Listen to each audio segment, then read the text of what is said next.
Muito boa tarde, sejam bem-vindos ao Cozinha Profissional TV. Hoje é dia 24 de 3 de 2014, Cozinha Profissional TV ao vivo para você, aqui pelos estúdios da UTV São Paulo.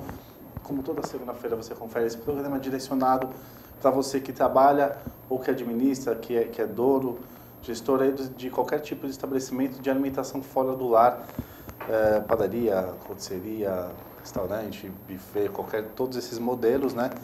Você tem informações aqui toda segunda-feira sobre o setor para usar aí no seu negócio, né? Assim como todo o trabalho da revista Cozinha Profissional, na edição impressa, no site. Antes de eu passar aqui para a Juliana, que vai passar para vocês como é que vocês fazem para participar do nosso programa, vou mostrar aqui a edição atual da revista Cozinha Profissional.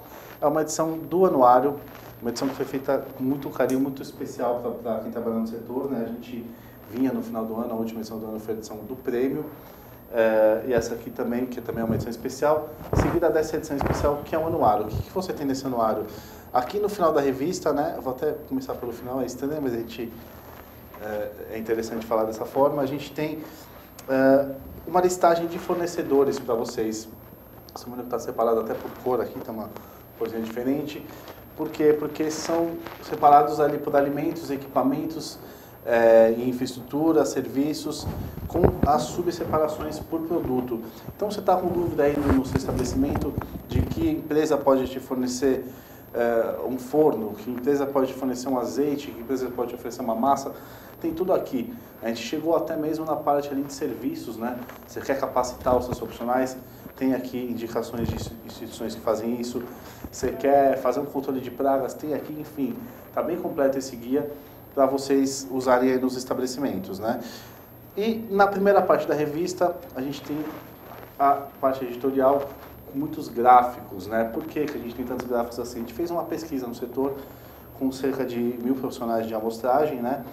E nessa pesquisa a gente não perguntou, como existem muitas pesquisas já que falam sobre o mercado, o desempenho ali relacionado ao consumidor final, pesquisas do tipo quanto que o consumidor gasta fora de casa, quantas vezes que ele vai comer.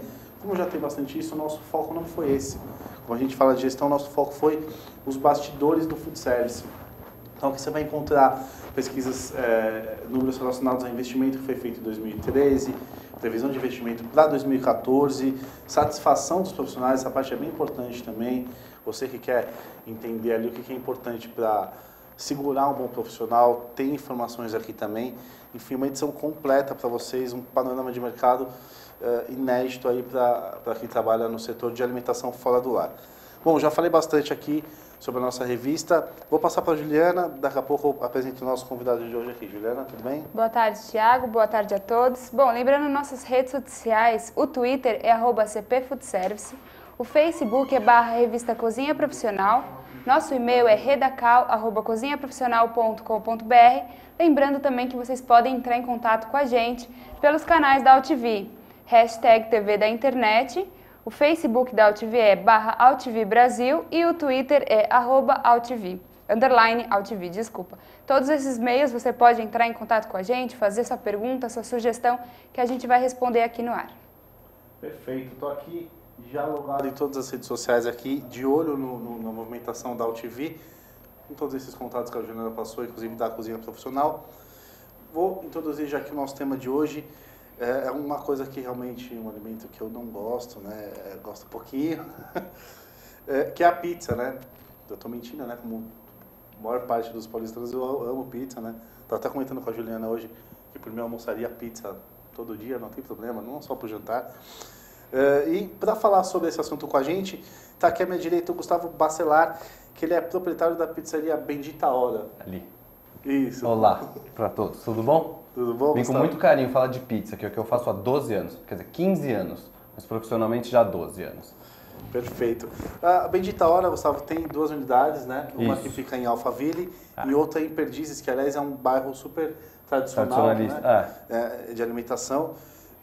Como é que foi o começo da pizzaria? Você começou ali? Você já estava fazendo pizza? Família, administrou? né? Família italiana, descendente de italiano, mão na massa desde pequeno, desde os 13 anos de idade na cozinha, e massa. Aí, com o estímulo dos pais também, porque sempre incentivaram, se vira, quer fazer, vai aprender. E eu olho para lá, olho para você. Fica à vontade. Prefiro olhar para lá. E aí desde sempre, acho que é uma coisa muito positiva. Pais, incentivem seus filhos a ir para a cozinha desde sempre, que foi o que aconteceu. Aí muito intuitivo, põe, tira, a gente começou a fazer receitas, aquela brincadeira e diversão, convidar amigos para ir em casa, e uma coisa que era um final de semana, começou a ser todo final de semana, e começou a ser praticamente dias de semana, finais de semana, e os amigos vinham trazer ingredientes novos que a gente às vezes não conhecia, não tinha acesso, e as pizzas foram se desenvolvendo. Com isso, há 12 anos atrás, a gente abriu o primeiro restaurante. E aí, daí para frente, foi desencadeando, né, efeito dominó. Expansão, cresce e desenvolve, e assim foi. E o desenvolvimento da massa, propriamente dito, foi bem legal, que é uma famosa alquimia que a gente brinca. Põe azeite, tira azeite, põe óleos mais leves, põe esse tipo de farinha, e no fim, um dos grandes, posso falar segredos aqui? Pode, Tá. vontade. É que segredo geralmente não é para ser dito, mas a minha descoberta, e que não é nenhum grande assim, é a qualidade da farinha, ponto, farináceo. Não à toa que as massas italianas têm todo aquele histórico de ser as melhores, é porque realmente as melhores farinhas vêm de lá. A minha não é de lá, brasileira, 100% brasileiro. E aí, depois de anos de estudo e pesquisa e desenvolvimento, que é um campo que eu gosto muito dentro da gastronomia, essa pesquisa, acho que a grande chave foi o descobrimento de uma farinha de extrema qualidade, e aí a história se desenrola. O assunto é vasto. E Gustavo, para você entender, né, sobre o assunto, teve todo esse incentivo de família. Sim. Mas você buscou alguma formação também? Ou você Eu estudei hotelaria com ênfase em gastronomia. Fiz a Embi Morumbi, na época que a hotelaria estava chegando aqui também, assim, numa coisa mais forte. Não chegando, né, que já tem há anos, mas uma coisa mais específica, uma especialização. Aí dentro da hotelaria a gente tinha as cadeiras de A e B, que foi a minha opção, e administração. Eu não quis fazer gastronomia na época propriamente dita, porque, chefes, não me levem a mal, eu sou cozinheiro nato, eu amo. Mas eu achava que estaria muito fechado, focado em cozinhar, em alimento, e a minha concepção, como eu já tinha pizzaria em si, eu já tinha aberto a pizzaria 2 anos antes de entrar na faculdade, era ter uma abrangência maior em administração, que hotelaria trazia muita coisa de administração, e ainda assim ter alguma participação, alguma coisa dentro de gastronomia. Como tinham as cadeiras, que foram as que eu optei fazer as matérias de gastronomia, então eu tinha atrelado dentro de hotelaria a gastronomia.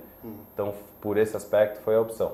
E sim, aprendi muito, não tanto quanto o curso de gastronomia, que hoje é muito mais técnico, muito mais específico, mas me ajudou a abrir o universo de pesquisa, principalmente de pesquisa, de acesso aos equipamentos, coisas que para mim era uma coisa caseira, era usar colher de pau, quem sabe que não pode e não deve, né? Não pode é subjetivo, não deve a colher de pau e a bacia que estava lá guardada da mãe, para questões mais inox, cortadores, mas foi muito mais por essa linha.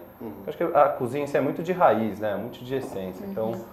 E para você, Gustavo, a questão do ter que administrar, além de cozinhar, pôr a mão na massa ali, a gente pode até falar pôr a mão na massa literalmente, na causa da pizza, é complicado? Você gosta também ou é uma coisa que você faz porque é preciso? Não é complicado, eu acho que é complementar. Se você não faz a parte administrativa, acredito que você fica muito vendido, por exemplo, não adianta você fazer pratos bonitos se eles não forem rentáveis, não adianta você fazer uma super decoração tal se aquilo não for comercialmente. Então, para mim é imprescindível ter todo o lado administrativo para você colocar no prato, toda aquela na representação do que ele é para o seu restaurante, questões, tem que ter rentabilidade, não dá para ser uma utopia. Né? Eu vou cozinhar porque eu gosto, acho bonito, tenho a mão, mas no fim a gente quer ver resultado também financeiro. Né? Então, atrelado a esses dois lados, acho imprescindível ter algum conhecimento, que no meu ponto de vista, o domínio do administrativo te dá também segurança para você desempenhar as obrigações na cozinha com segurança é a palavra.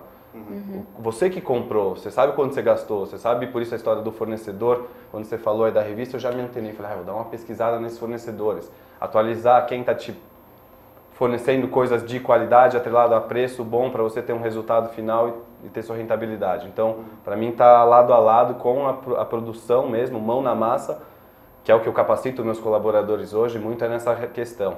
Eu tento tirar eles, meu cozinheiro-chefe ou meu chefe de cozinha, eu sou bem possessivo nessa parte, vocês viram, né? E colocar eles mais próximos dos números da administração da empresa para eles medirem se está dando resultado ou não todo aquele esforço. Não adianta desempenhar, se esforçar e falar, olha, dar tapinha nas costas e falar, legal, legal, tava lindo, saboroso, mas tá me dando prejuízo. O que a gente vai fazer agora? Então acho imprescindível. Até em questão de desperdício, é muito importante você passar isso para os Esse é seus um ponto colaboradores. crucial. Né? Juliana? Você administra o Bendita Hora junto com a sua família, né? Isso. Eu queria que você falasse um pouquinho dessa divisão, como é que é a função de cada um ali dentro e até mesmo da importância que essa divisão está bem estabelecida, porque a gente sabe que tem... Ah, mas você não pode mandar em mim, você é meu pai, como assim? Você é meu filho, você não pode me dar alguma ordem. Então, acho que é legal você falar isso para o pessoal que está assistindo. Posso falar, porque assim, pelo que eu vejo, não a maioria, mas grande parte dos restaurantes vem de uma linha familiar. É nítido. Vários restaurantes, se você for analisar na história, tem aquele cunho familiar que foi, que fez. E no nosso caso, interessantíssimo é que o Alexandre, meu pai, trato como Alexandre, olha que legal, né? Meu pai não, o Alexandre desde sempre colocou como essa história, vamos voltar à história, desde pequeno, vai, se vira, ele sempre confiou na gente, nos meus irmãos, sou eu, André, minha irmã, Gabriel, meu irmão, e aí existe essa troca, né, de ele ter tido empresa durante muitos anos, a gente não, só que a gente vem com as inovações, com as novidades, atualizando, então ele deu essa liberdade para a gente administrar, porque assim, eu parto do princípio, se todos trabalhando com o mesmo propósito, mesmo que eu erre, eu errei tentando acertar em prol do resultado final da empresa. Então, como ele deu essa liberdade para a gente e a gente soube trabalhar, que é uma questão, então considerar as dificuldades dos outros e aí se complementar para a solução e não interferir diretamente na tomada de decisão ou do irmão ou da irmã, o negócio tomou um ritmo de trabalho em equipe, não, né, a família passou a ser uma equipe, então o laço família é importante porque a gente se entende muito rápido, mas fica num paralelo ao trabalho em equipe. E com isso a gente conseguiu dividir em muito mais por questão de afinidade por pastas, a gente chama. Eu sempre cuidei de gestão de pessoas, direção de RH, então eu sempre fui diretor de RH. Meu irmão, gestor comercial, diretor comercial. Minha irmã fez propaganda e publicidade durante anos. Ela foi convidada a trabalhar com a gente, porque ela achava que essa questão de família ia interferir, trabalhar em família, e se eu perder minha família, se eu perder meus irmãos, porque se houver confusão. E depois de alguns anos fora, né, ela ficou 4 anos sem trabalhar com a gente, ela percebeu que a nossa empresa, como é que dá certo? Porque a gente já tinha essa divisão. Ela falou, bom, vou me candidatar, também quero trabalhar, porque eu precisava na época de alguém para dirigir marketing e comunicação. E ela se propôs, e foi engraçado quando eu mandei um e-mail para ela, pedindo, eu preciso de alguém, indicação para trabalhar, cuidar da pasta de marketing e tal, porque o Bendita foi começando a crescer e eu precisava tomar outras frentes. Aí foi engraçadinho que chega uma mensagem dela, posso me candidatar para a vaga? Daí não teve nem escapatória, eu literalmente contratei a minha irmã para trabalhar na empresa de família. Depois de anos ela entendeu que daria sim, se a gente respeitasse cada um os seus limites, né, dentro das pastas, não haveria problema. Dito e feito, ajudou, alavancou, deu um profissionalismo gigantesco para a parte de comunicação, tanto visual, os contatos com assessoria de imprensa, e deu certo. Então acho que é muito mais o respeito mesmo, a mentalidade todos estão ali para um mesmo propósito, que é fazer a empresa ser rentável, ter resultado. Então mesmo que errando ou não, deixa a família de lado, ele errou acertando, ele errou tentando achar um caminho para o resultado final, e foi isso que acredito que foi o que deu certo. No meio do processo todo, o que foi legal, a gente contratou um coaching de gestão familiar, que existem hoje empresas que trazem esse conhecimento para empresas que têm dificuldade. Muito também, acho que, 2014, se você pensar para trás como eram as empresas, o paternalismo, o machismo, essas coisas vão também esvaindo, né, com o tempo. E meu pai, nunca foi assim. Ele brinca, ele fala, o legado do meu pai é exatamente não fazer a mesma coisa que ele fazia com a família dele. Então, as coisas que ele tinha do militarismo, ou isso, aquilo, ele não queria para os filhos e para a família. Então, ele conseguiu deixar de lado e não ser paternalista porque é um paizão, mas ao mesmo tempo dentro do trabalho, não, separa isso. Vamos lá, deixa isso, vamos explorar o que vocês têm para trazer. Então, todos muito inteligentes, cada um na sua área. Dentro das aptidões, e aí o negócio literalmente decolou. Foi o que aconteceu. O Bendita começou numa cidadezinha do interior, Santana de Parnaíba, atrás de Alphaville, que eu moro lá há 20 anos, e para 40 lugares, tomava conta eu, meu irmão, né? Meu pai cuidava da confecção que ele tinha, cuidava eu e meu irmão, e meu pai saía da confecção e assumia o forno. Eu já, com 18, 19 anos, eu era gerente, com 20 anos eu estava respondendo na primeira ação trabalhista, coisa, nossa, na frente de um juiz, foi bem engraçado. E com o tempo, ele literalmente, nos altos e baixos da economia, falou, não, tá dando certo. Então ele acabou fechando a confecção e se colocou também como gestor financeiro daí, que foi legal pegar os 30 e tantos anos dele de know-how, né, administrativo e cuidar da parte financeira, que é uma das grandes buchas também de qualquer empresa. Independente do que você faça, a gestão financeira, se não for bem feita, você gasta dinheiro onde não deve, investe quando não era o momento certo de investir, acho que tem que ter essa história. Na verdade, essa questão até do estabelecimento familiar, Gustavo, está aqui nessa revista que eu mostrei aqui o pessoal. Muito legal. Na pesquisa faz parte também. A gente constatou que realmente, eu não me lembro o número agora, não vou procurar aqui, senão vou me perder. Mas a grande parte dos estabelecimentos ainda é de administração familiar. Só?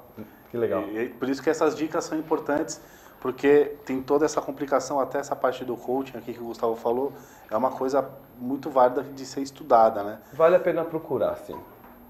É o famoso santo de casa não faz milagre? Não mesmo. Então, assim, por mais que você ache que está tudo bem, quando parte do achismo, está tudo bem, é só uma, não, briguinha de família, não. Procura ajuda externa porque faz a diferença. É um clique, assim, que alguém vai falar, calma, enxerga por esse lado e colabora muito, assim, para o crescimento da empresa familiar. Ainda até hoje a gente trabalha junto, se respeita, se adora, faz reunião de pijama, as coisas engraçadas, assim, do backstage da empresa familiar. E todo mundo consegue fazer uma pizza? Todo mundo da família? Todos, sem dúvida. Não tem como escapar, né? Literalmente, acho que a gente começou desde os 13, 14 anos de idade, a gente já fazia pizza. Com 31, 17 anos, né? Todos ali sempre. Pega até o gosto de fazer, né? Pega. Gustavo, e como é que foi a expansão? A primeira unidade, então, foi em Alphaville, né? Foi isso, Santana de Parnaíba. Como é que vocês decidiram vir para São Paulo? Como é que até vocês conseguiram um espaço bom ali em Perdizes, né? Super espaço. É que a gente morou no bairro de Perdizes muitos anos, então a gente tinha certa segurança. Uma das lojas do meu pai na época era em Perdizes também, a gente morou lá por muitos anos.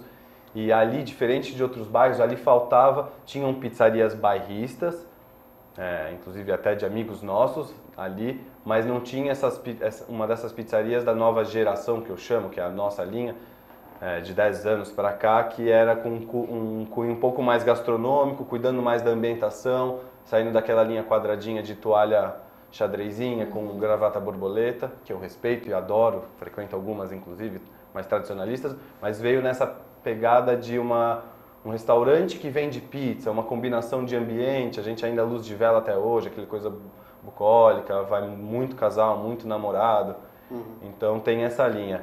E a gente, depois de ter segurança durante anos trabalhando em Alphaville e realmente com um produto de qualidade, que a base de tudo é ter um produto de qualidade, o grande passo, andando pelo bairro, um dos nossos amigos, que é arquiteto, falou, nossa, tem uma casinha ali que eu acho que é a cara de vocês. A gente nem tinha tanta a gana no momento de expandir. Essa palavra é meio delicada. Hoje eu até uso uma questão inversa. Eu digo crescer para dentro muito mais do que expandir. É crescer com foco.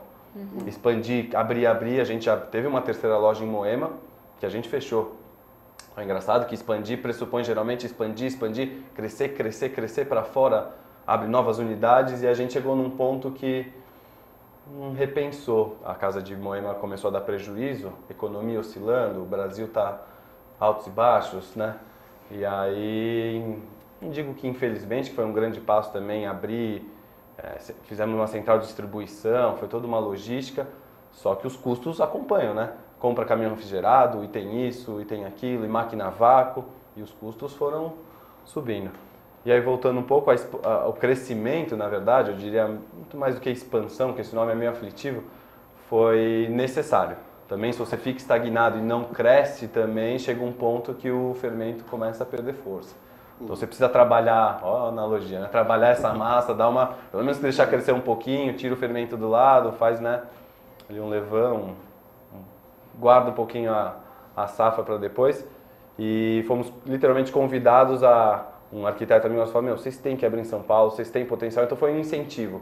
Como a gente realmente tinha um produto e tem um produto de qualidade até hoje, mesma receita, quase mesmos fornecedores. Eu diria que 90% dos meus fornecedores são os mesmos durante 10 anos. Isso que é legal na parte de fornecedores, das parcerias, acho que é imprescindível. Fomos convidados, localizamos uma casa que era uma chácara em Perdizes, tem 1.800, 1.700 metros quadrados, e tinha a ver com um link bucólico, com a história de nostalgia, e foi o que a gente fez. Não foi um passo muito grande, aquela história de dar passo maior que a perna, foi um grande passo, mas não maior do que a gente poderia, por isso que a gente decidiu. Hoje, fechado o Moema, por exemplo, que é a história de crescer para dentro, que eu gosto desse termo, viu que se você trabalhar muito bem feito uma unidade, você pode ter a rentabilidade suficiente para suprir e sustentar dentro das necessidades, né? A de Perdizes está com quantos anos? Já tem seus 10 anos, acho que isso aí, 9 anos. Na época a gente abriu em Santana de Parnaíba há 11 anos, depois de 2 anos e meio a gente abriu em Perdizes. Aí transferiu de Santana de Parnaíba para Alphaville, porque Santana de Parnaíba é a cidade histórica, Alphaville é um bairro. A gente transferiu para dentro de Alphaville e depois nessa onda, fomos para cima de Moema.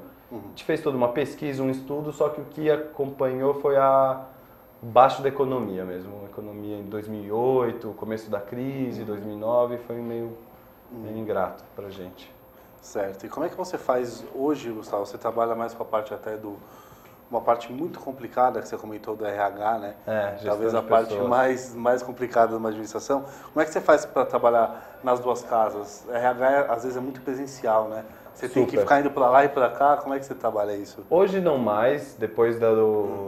Durante os bons anos eu frequentava todas as casas, estava frente a par de todas as histórias. Com essa história de família, etc. e tal, a gente chegou numa conclusão também da história de crescer para dentro, de segregar. A gente veio num crescimento dentro dessa expansão, cresce, centralizamos a administração, centralizamos controles gerenciais, tudo numa unidade só. A própria central de distribuição era uma cozinha centralizada que produzia a massa e distribuía, produzia os insumos e distribuía. E aí hoje, depois que a gente fechou Moema, não havendo mais a necessidade de uma central de logística, tal, a gente também percebeu que se eu tomasse conta só de uma casa vertical, do começo, do dia até o final, e meus irmãos, que daí na divisão eles acabaram ficando na casa de Perdizes e eu na unidade de Alphaville, porque eu sempre estive muito próximo dos colaboradores, daí muito próximo da operação. Minha irmã mais afastada, cuidando mais da parte do escritório administrativo, marketing, comunicação, e meu irmão também. Muito mais a parte comercial, números, então ele ia mais para fazer capacitação de meta de venda e tal, mas quem ficava em loco cuidando da mão de obra dos colaboradores era eu. Então, como eu tive muito essa facilidade de estar presente, eu assumi a unidade de Alphaville e os dois que estão cuidando e se envolvendo mais na operação agora, coisa que eles não faziam tanto. Fugiu a pergunta.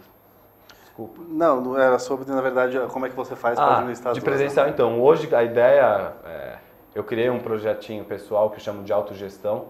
Ano passado, quando você tem um restaurante há mais de 5 anos, que tem aquelas proporções, né? É difícil, em cada 10 restaurantes que abrem, 7 passam do primeiro ano, dos 3 que continuam, deve ter uma pesquisa, vocês devem ter feito uma pesquisa parecida. Sim.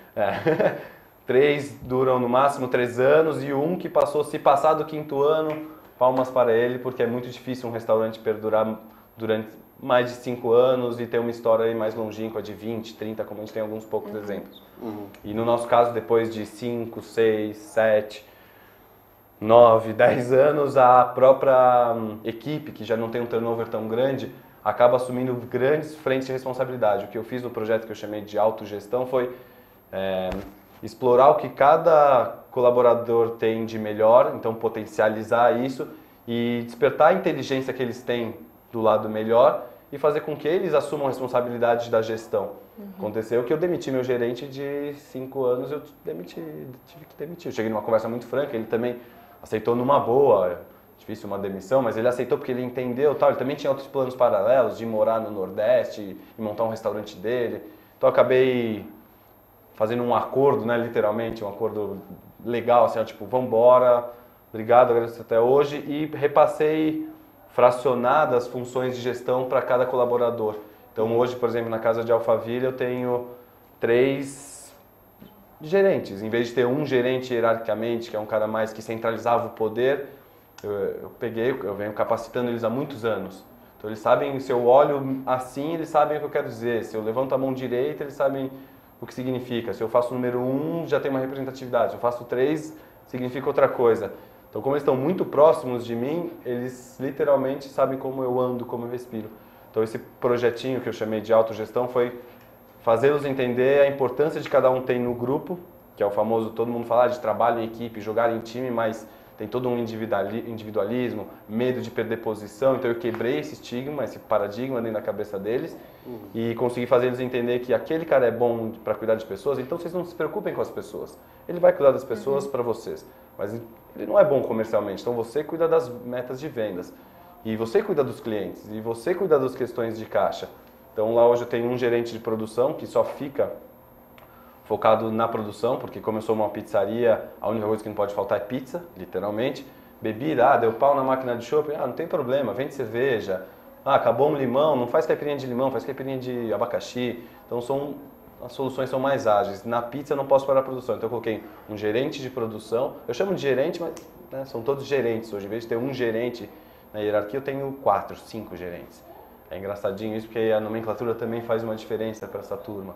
Então eu tenho um gerente de produção, um gerente de salão que cuida de pessoas, de clientes, um gerente que cuida da parte de departamento pessoal e equipe, e um gerente que cuida de questões comerciais, vendas. Então foi esse o projeto. Então eu meio que fletei a hierarquia. Em vez de deixar uma pirâmide, os proprietários, os diretores, donos, sócios, um gerente e fazer uma pirâmide, eu cortei o topo da pirâmide e estou usando a base, uma outra fórmula. É outra fórmula, na verdade. Isso vem também, acho que até do que eu falei, 2014, mais modernos. Eles, todas as pessoas que antes mais humildes, não tinham tanta acessibilidade à informação, todos hoje eles têm smartphone, têm internet em casa, então eu instruo e fomento que eles estudem, que eles procurem na internet, dou dicas, insight. A revista de vocês, inclusive, eu recebo sempre.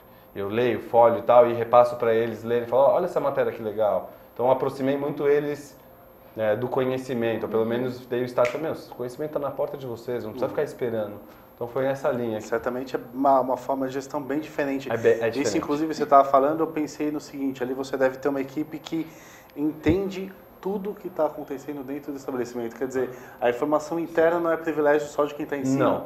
Não. Isso é uma coisa interessante porque você engaja melhor o colaborador, né, no trabalho. Né? Que é aproximar dos números mesmo. Eles têm que saber o que está acontecendo dos números. Não adianta ficar travada lá na gestão, na direção, nossos resultados e tal, e cobrar deles, mas qual que é o ponto de partida? Tá bom, qual é o objetivo? Estou vendendo pouco em comparativo ao quê? Qual que é a relação? Então é bem por isso. Então eu trago números, trago metas de venda, até metas de não só de venda, só falando da parte comercial, mas de qualidade de serviço. Coloco eles a par de todas as reclamações e sugestões que a gente recebe pelos canais, pelo site, Facebook e também cartão de sugestões, que eu acho imprescindível. Por mais bobinho que seja aquele cartãozinho, o cliente sempre, né, ele se prontifica a falar. Engraçadinho que mesmo que assim, se ele já usou parte do tempo dele para colocar, mesmo que seja uma indagação, uma reclamação, tem um propósito ali, mesmo que ele seja um chatolino, que esteja falando porque quer falar, mas alguma coisa, onde há fogo há fumaça, né? Onde há fumaça há fogo, aquela relação. Então se houve algum ruído ali, vai atrás do ruído. E eu aproximo muito eles, os colaboradores, disso. Até para eles buscarem deles as respostas. Uma coisa bem psicologia, bem RH. Que é o que eu faço. Isso é por aptidão, por dom. Não estudei psicologia, nada, mas sempre por dom mesmo de lidar com pessoas, questões humanas, entender o que ocasionou isso, né? Por que ele chegou por que ele estourou com o cliente, ou por que isso, aquilo, analisar o background, formação, educação. Esse é o trato que eu tenho com os colaboradores. Perfeito. Bem delicado. Gustavo, a gente está chegando aqui à hora do nosso intervalo. Vou chamar um break rapidinho. Daqui a pouco a gente vai lá na Bendita Hora, falar um pouco mais sobre a pizza. Eu vou até abrir com ele a questão vai ficar também essa observação vai ficar interessante, mas abrir a questão da massa, né? Eu sabia que vinha uma pergunta dessa. Eu vim no carro me preparando. Se chegar na parte de perguntar da massa, será que eu uso isso como um viral e falo agora a receita? Ou vou pela... Vamos ver. Próximo bloco a gente Vamos esperar, vou respirar agora, tomar uma aguinha. Tem um tempinho pra pensar na leitura, Tá bom. daqui a pouco a gente tá de volta. Mas eu sabia que vinha.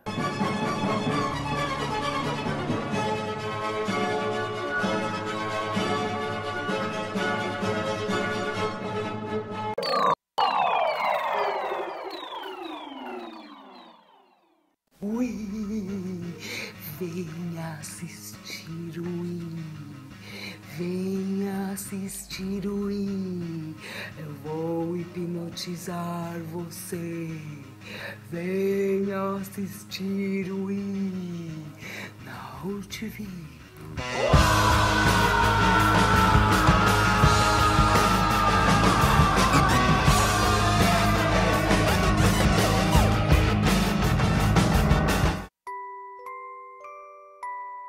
As nossas recordações são os nossos maiores tesouros. Carregamos durante toda a nossa vida. Manipular, distorcer ou implantar falsas memórias, além de ser uma violência, é crime. Somos responsáveis por esse tesouro. Não promova alienação parental.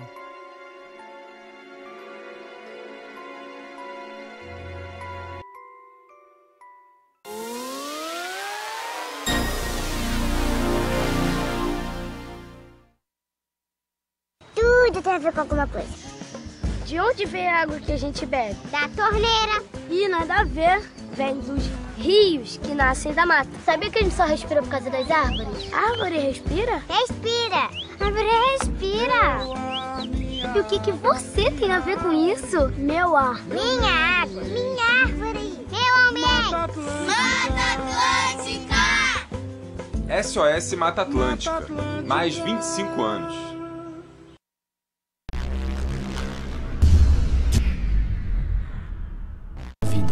Os desafios estão em todos os lugares, mas eu enfrento, de cabeça erguida.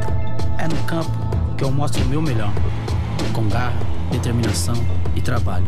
Adversário, marcação cerrada, driblo todos eles. Nada vai conseguir me parar. E sabe por quê? Porque eu acredito no meu talento. E sempre que entro em campo, jogo pra ganhar. A partida vai começar. Vamos pra cima.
volta com Cozinha Profissional TV, hoje com a participação aqui do Gustavo Vasselar, que é proprietário da pizzaria Bendita Hora, né? A gente falava aqui de duas unidades, tem uma lá em Alphaville e outra em Perdizes. A gente terminou o primeiro bloco aqui, até gerou uma discussão aqui no intervalo, né? E o Gustavo tem um posicionamento bem interessante sobre essa polêmica que existe sobre a massa, né? Se a massa ela deve ser pré-assada ou não na pizzaria. O Gustavo, na verdade, abordou aqui no intervalo, vou até pedir para ele repetir aqui para a gente, essa questão. Qual que é o seu posicionamento sobre isso? A massa tem que ser pré-assada ou não? Não tem que ser, deve.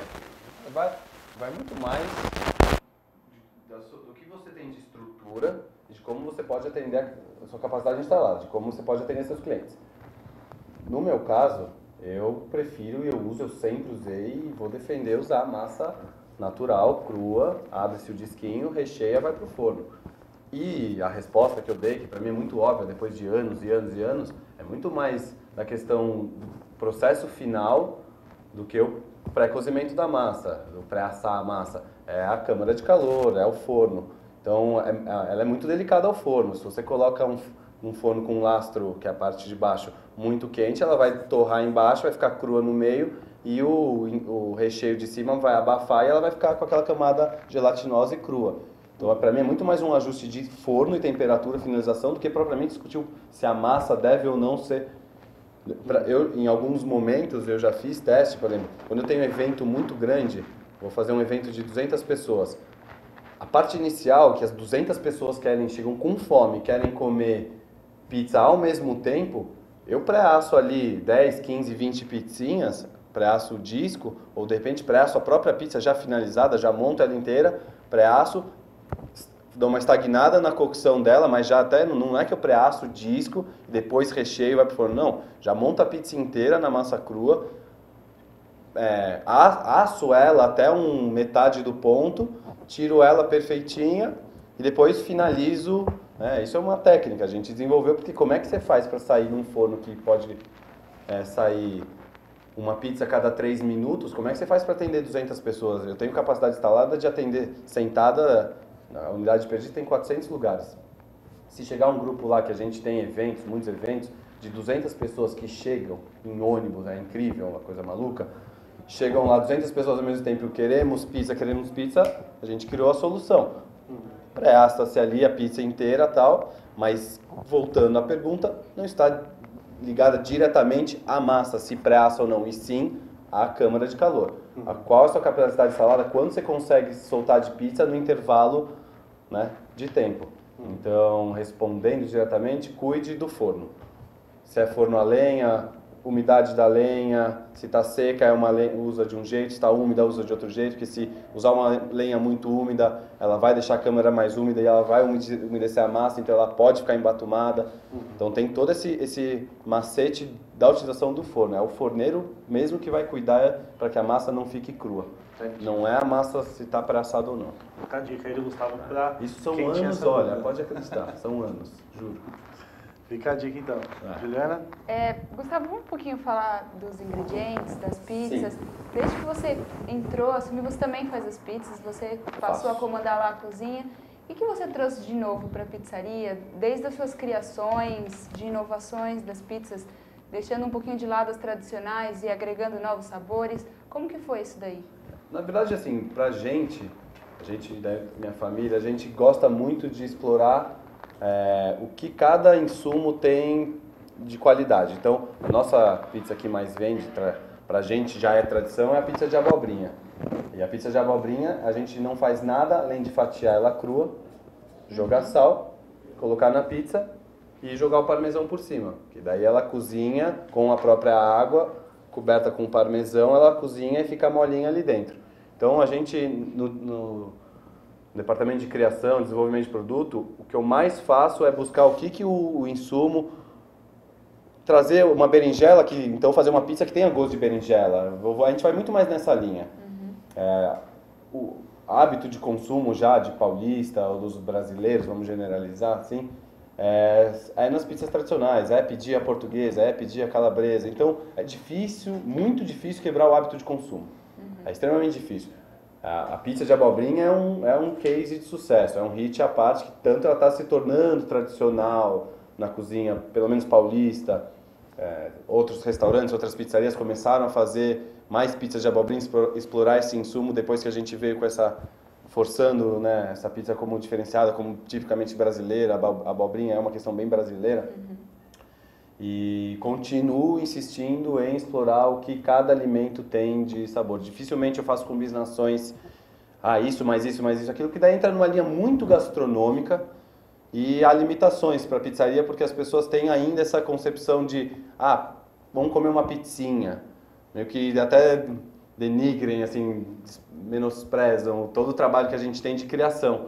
Então, um grande chefe faz um prato absurdo com abobrinha e ele é renomado. Eu faço uma pizza de abobrinha, é uma pizza de abobrinha. Sabe assim? Então, é difícil quebrar esse paradigma de que pizzaria é um fast food, vamos uma pizzaria do bairro. Acompanha, assim, com isso que eu falei da nossa história de 10 anos para cá, do cuidado maior que as pizzarias vêm tendo com apresentação, espaço, atendimento. Então, elevou o nível de pizzarias para uma coisa, né, elitizada. Tem pizzarias elitizadas, tem concorrentes Concorrentes é engraçado, né? Não são inimigos, são concorrentes. Eu acho muito legal esse parâmetro também. Quando as pessoas brincam, você vai no concorrente? Eu vou, óbvio que eu vou, eu gosto de pizza. Não dá comer só da minha pizzaria, tem tanta pizzaria boa por aí. Então eu exploro muito o que os outros estão fazendo, até se ele está fazendo muito bem uma pizza tal, então eu vou me propor, não vou competir com ele, fazer a mesma pizza só porque ele está fazendo bem. E aí vou e desenvolvo uma outra linha de pizza que ninguém pensou. Mas há sempre a problemática de que já criei pizza, tipo, a de bacalhau era incrível, a pizza de bacalhau. Uma combinação simples, bacalhau com alho poró, porque deixa mais úmida, o alho poró é super crocantinho e tal. E ficou no cardápio por anos, era uma das minhas pizzas favoritas. Eu desenvolvi com muito carinho, uma Páscoa X. Páscoa, pizza de bacalhau, ficou incrível. Só que não vende. No fim a pessoa chega, não abre o cardápio, geralmente pede-se marguerita, portuguesa, calabresa, mussarela. No meu caso as pessoas pedem primeiro meia abobrinha, meia qualquer coisa. E aí nem mal abre o cardápio. Então já gastei, mas dediquei muito tempo para a criação também. E no fim das contas saem sempre as mesmas 5, 6, 7 sabores. Né? Tem uma pizza de brócolis, por exemplo. Pizza de brócolis, geralmente a gente tem aquela imagem, uma pizza de mussarela com um brócolis desmaiado em cima.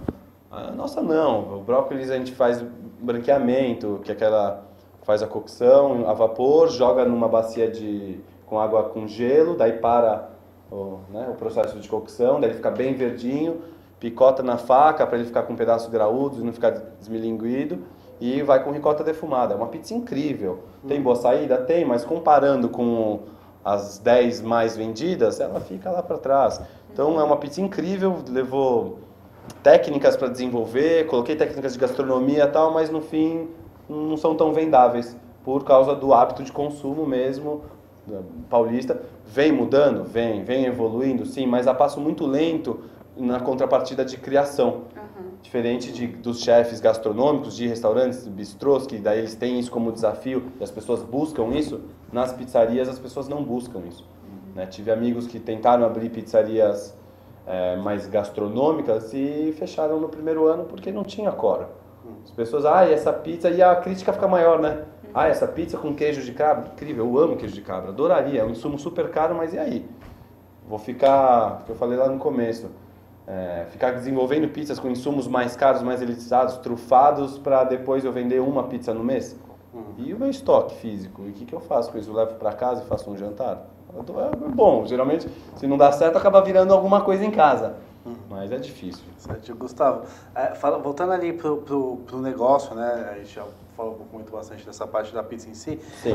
O Editora teve a questão desse crescimento, oportunidade, que é uma coisa que muito estabelecimento procura, né? Conseguir fazer isso de uma forma sólida, como vocês fizeram.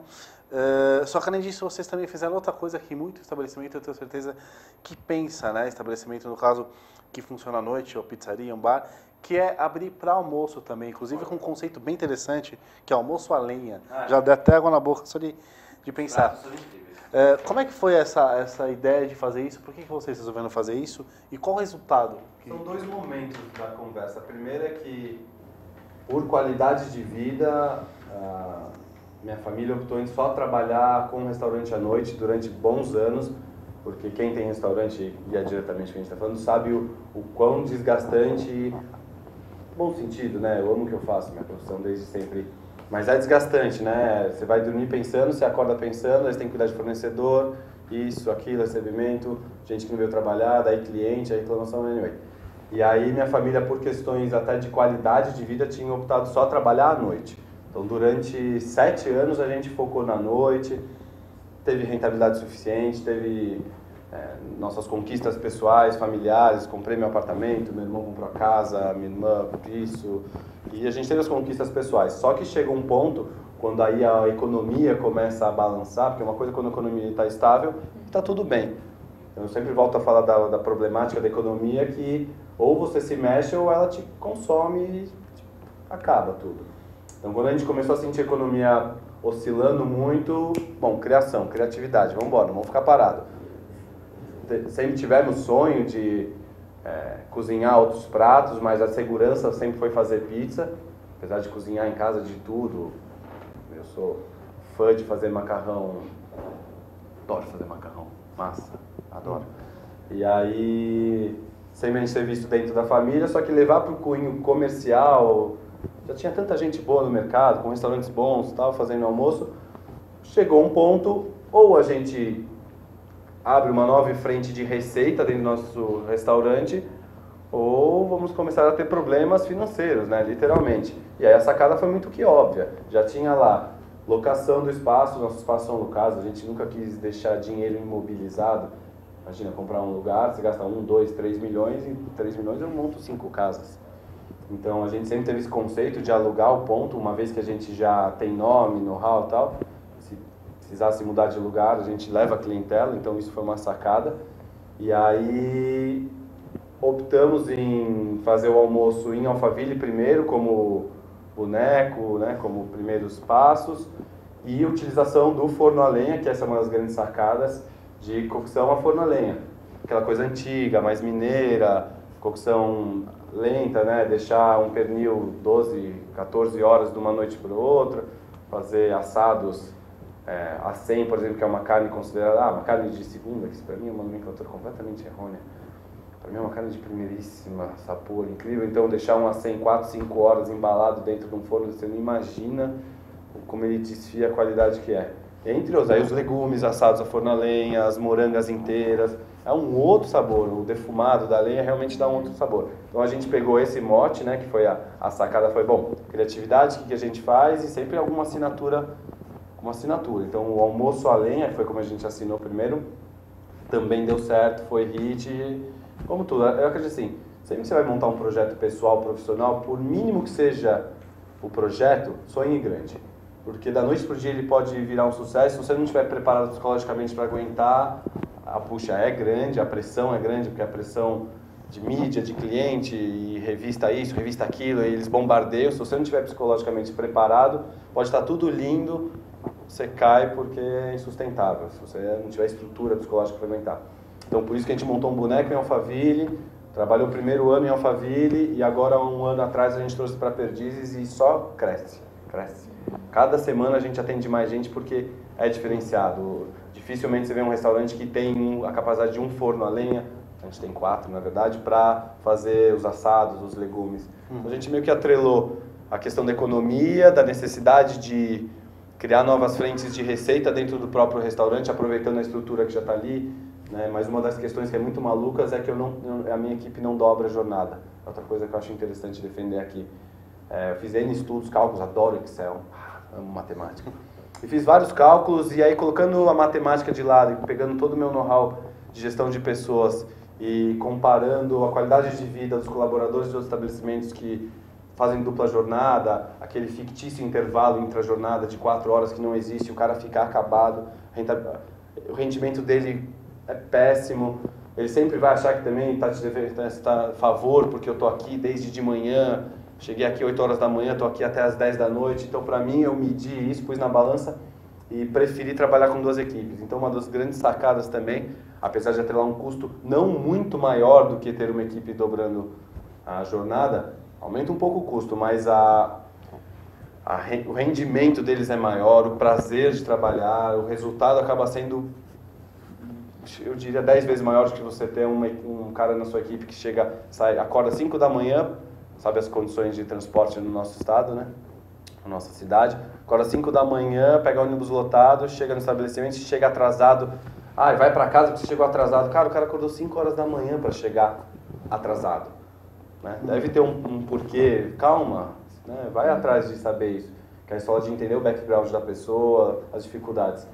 E aí, dentro disso, atrelei um custo a mais que foi, tudo bem, tenho 2 equipes, né? Cada um cuida de uma jornada, gestores, dentro daquela história de autogestão, mas autossuficientes de manhã e à noite, mas a produtividade foi 10 vezes maior. Então é uma sacada que também eu divido aqui, que quem ainda não pensou dessa forma, né, talvez nos modelos antigos aí de gestão, administração, onde era assim normal fazer 2 jornadas, dá uma repensada, acho que vale a pena repensar.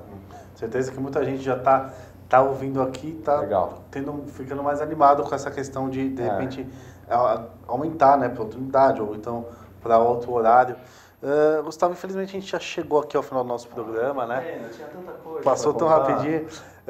Gustavo, antes da gente fechar, eu queria deixar o espaço aberto para você finalizar aí, dar os seus contatos, site, telefone, tudo que você tiver vontade de passar aí para os nossos espectadores. Se tiver dúvida, eu estou abrindo a gente tem abrindo um outro projeto paralelo que tem que ter muita segurança para prestar consultoria. Muita gente fala disso, de não sei o que lá, vou virar consultor, vou dividir conhecimento, só que é bem delicado. Hoje, já com 12 anos atuando, eu tenho o maior prazer de dividir conhecimento mesmo, e a gente está abrindo um paralelo do Bendita, que é prestação de consultoria. E vai entrar no nosso site também, para quem tiver, né, que quiser saber como vai funcionar, o que é, o que não é, então é www.benditahora.com.br, super simples. O meu e-mail também, se quiser chegar, é gustavo@benditahora. Meu sobrenome é quase que Gustavo Benditahora, porque já está incorporado. Então tudo, Benditahora, vocês vão nos localizar, tá bom? E essa parte de consultoria é mais para, nessa linha, uma conversa solta. Está começando esse processo agora, então acho que vai ser bem legal para quem tiver vontade, tiver muita dúvida e não sabe por onde começar, porque eu já contratei consultorias. E eu agradeço meus consultores aqui, se estiverem assistindo, porque foram muito importantes para o meu crescimento. Eu falo em nome da minha empresa, da minha família, foi muito importante a gente contratar eles na hora certa. Foi o que fez, eu acho que grande parte da diferença foi o famoso santo de casa não faz milagre. Levanta a mãozinha, pede ajuda externa, não tem problema nenhum, não tem vergonha alguma, né? E de repente sua trajetória pode tomar um rumo muito mais assertivo. Certinho. Perfeito, Gustavo. Essa é a questão da consultoria, inclusive a gente sempre fala na revista, extremamente importante contar com um profissional desse. Agradeço a sua participação aqui, Gustavo. Muito obrigado, tá? As portas da Cozinha Profissionais sempre abertas para você. A gente sempre fala aqui que quem participa aqui do Cozinha Profissional TV geralmente aparece depois na revista. Com certeza a gente consulta o Gustavo em outras oportunidades, até porque a gente tinha uma lista aqui grande de perguntas que não deu. Eu me senti muito à vontade, eu fiquei bem contente. Perfeito, obrigado, Gustavo. Eu que agradeço. Gustavo, obrigada por ter aceitado o nosso convite, parabéns pelo seu trabalho. Eu acho que as dicas que você passou aqui são fundamentais, sabe? Vai agregar muito na vida, no estabelecimento de quem está assistindo agora. E se ficar alguma dúvida, uma sugestão, você pode entrar em contato com a gente ou com o Gustavo. Legal. Tenho certeza que vai ser totalmente esclarecida.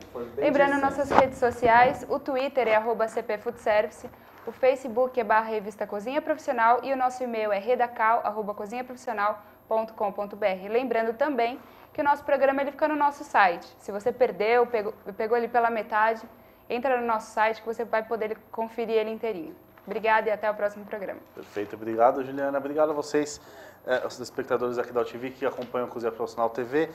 Lembrando que essa edição aqui, mostrar pela última vez aqui, a edição atual da revista Cozinha Profissional, está no nosso site também, no cozinhaprofissional.com.br, assim como os programas que a Juliana acabou de falar.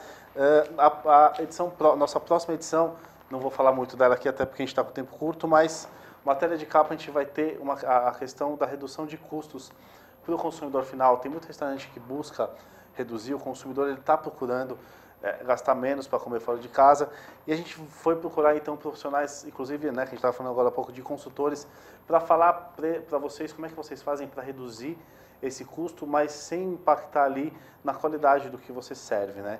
Então está bem interessante, essa é só a matéria de capa, vamos ter diversos conteúdos ali na revista. Segunda-feira que vem eu falo mais disso. Obrigado pela audiência de vocês e até a próxima segunda-feira.